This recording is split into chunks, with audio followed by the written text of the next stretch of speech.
me. Hi, sweet boy. Did you just hear that? That sounded like he said hi. I can't wait to watch this back. Should we spell your name? No. What? How do I spell your name? C. What's next? H. What's next? R. Is there a letter that comes before the R? Yeah. A.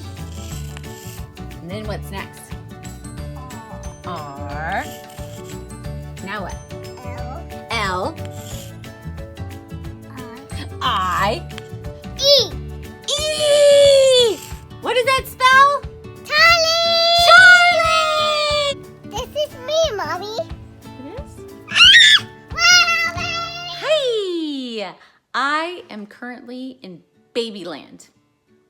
My little babes. We have little Hemme. Oh, he's so cute. And he's awake. And then Sunny, little Sunny bug. So sweet. She's got her little cherry blossoms on. And Hemme's got his little feathers on.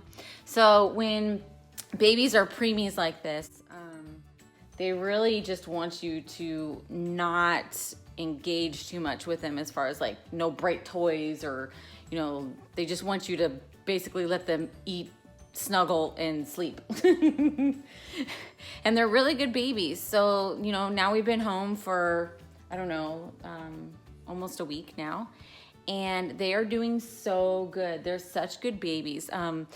Because I never, in the NICU, I was only there during the day because we'd come home and be with our daughter at night. I had no idea how much preemies grunt in the night. It is actually hilarious. Like there is no sleeping while you have preemie babies around because they grunt like all night long. Digesting formula is really hard for them. Typically at this age, they wouldn't be having formula, they wouldn't be breathing, they wouldn't be doing all these things that we're asking them to do. And so it's just a challenge, but they're doing really well. Sunny, not yesterday, but the day before, you know, they're always dealing with this breathing thing, which is why I have to feed them different. I had to get trained on how to feed them. And Sunny, 2 days ago, she was having breathing episodes here at home, which it is scary and not fun. I definitely, like in the care for them while they're at home, I don't want anybody sleeping when, like with the babies. Like normally with singleton, when they're a newborn, you sleep when they sleep or you try to sleep when they sleep. And that's how you get your sleep with these preemies and with there being multiples.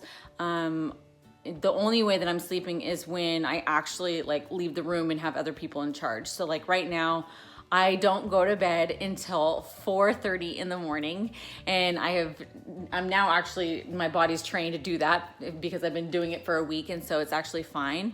And I have to say that those wee hours, like everything in the late night, is so magical. Like it's just me and them. And because now I'm sleeping more in the morning and in the day, because I don't want anybody watching them in those hours that they wouldn't normally be trained in, because they're not used to it. And me being the mom and having all these hormones, I can get used to it pretty quickly, especially since I have so much incentive to protect them being my babies. You hear that? See the grunting.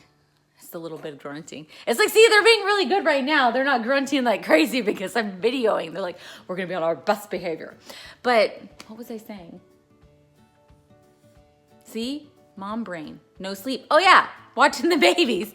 So it's actually, now that I've gotten in the rhythm and the routine, it's been really good. And I actually really enjoy those special hours that I have with them.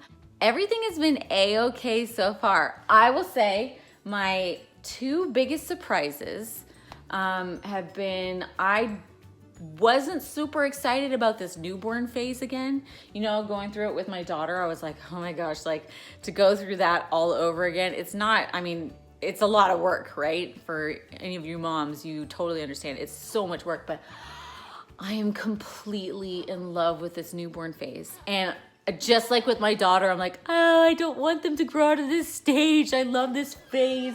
Don't grow. I just love this like tiny little newborn, actually preemie phase. I actually really enjoy the preemie phase. Like they're so cute and so little. So that was surprise number one. Surprise number two is when I found out I was having so many boys, I can't say I was super excited. I really wanted a pile of girls, and I'm a girl's girl. So I was like, oh my gosh, what am I gonna do with so many boys? I now completely understand the mother-son thing. And it wasn't until obviously having my own sons and particularly bringing Hemme home. Now that I have Hemme at home, and he's in my care and I'm in control and I'm the mom and I'm in charge, there's such a different relationship that I have with my sons than I have with my daughters, because with my daughters, you know, I'm raising them to be a woman. And I'm a woman. So I have gone through the trials and all the stuff that women go through and are up against on, you know, in this world, to be the kind of woman that I want to be. And I've gone through so many things to learn what that means. And so with my daughters, there's an expectation, there's a responsibility to raise them to be the women. With sons, that responsibility isn't there. That expectation isn't there. I don't have the same energy that I'm giving to the boys because I'm not a man. I don't know how to be a man. All I know is how I want to raise them to be good men in this planet and how to treat women. That's really, you know, what I know.